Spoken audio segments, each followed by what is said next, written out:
Hey up, Mr. Josh here, on a very cold, grey, miserable day here in Spain.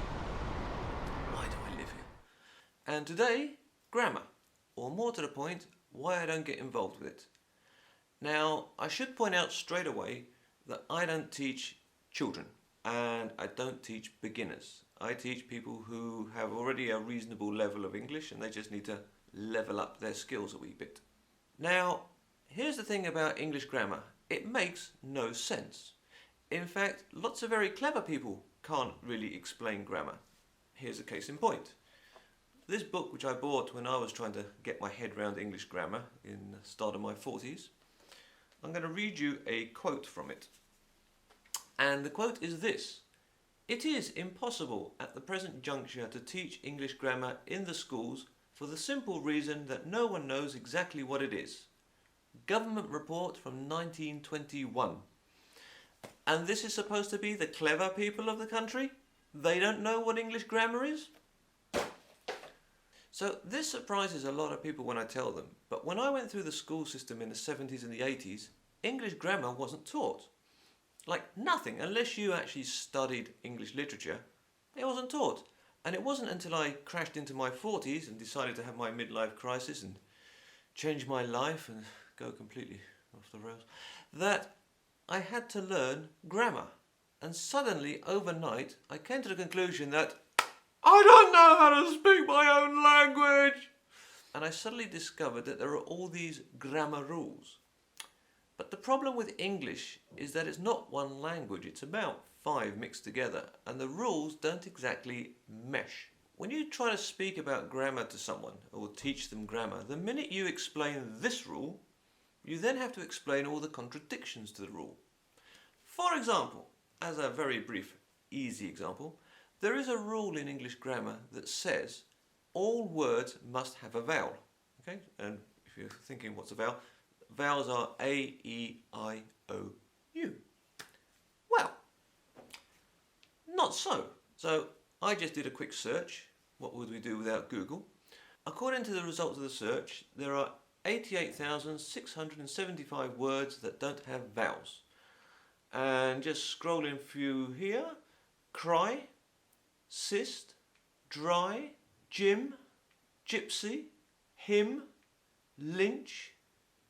Oh, and here's a nice word, nymph. We all need a nymph in our life. I'm still looking for one, by the way. If you know any, send them my way. And that's just a few. Rhythm doesn't have a vowel in it either.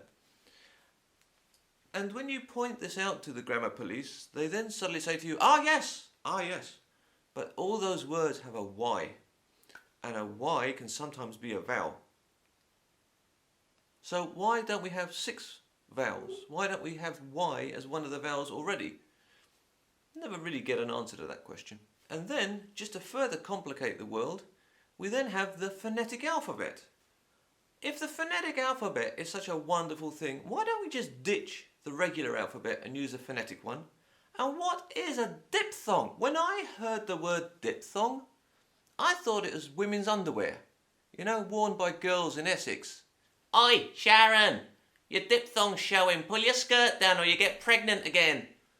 I mean, come on. Sometimes things are just made overly complicated and they don't need to be.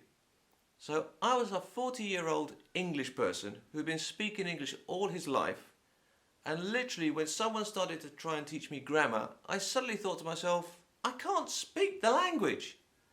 And if it did that to me, what would it do to a non-native person? So this is why I don't teach grammar. What I teach people, or what I try to do with people in lessons, is just give examples of how to use stuff. I don't tell people that this is a noun. It's not a noun, it's a phone, okay? You don't need to know it's a noun. And I still, to this day, do not know what a gerund is, and I don't care. In fact, if I ever find a gerund, I'm probably... So, all of you who are obsessing about learning more and more grammar and buying all of the grammar books, of which, I will confess, I have my own as well, as you can see, a very tatty example, well used. Stop worrying about the grammar, because the more you worry about the grammar and all these rules, the more fear you're going to have. And fear is going to stop you from speaking. Don't ignore grammar. Obviously there are some rules you do need, but try not to think of it as a set of rules that you must obey, because grammar is constantly changing in every language, not just in English. Like, if you go back about 100-ish years, we used to have an expression called on the morrow. You might not recognize what that means, but the modern day version is tomorrow. Grammar and English and language is always changing. Just listen to what's going on around you and use that.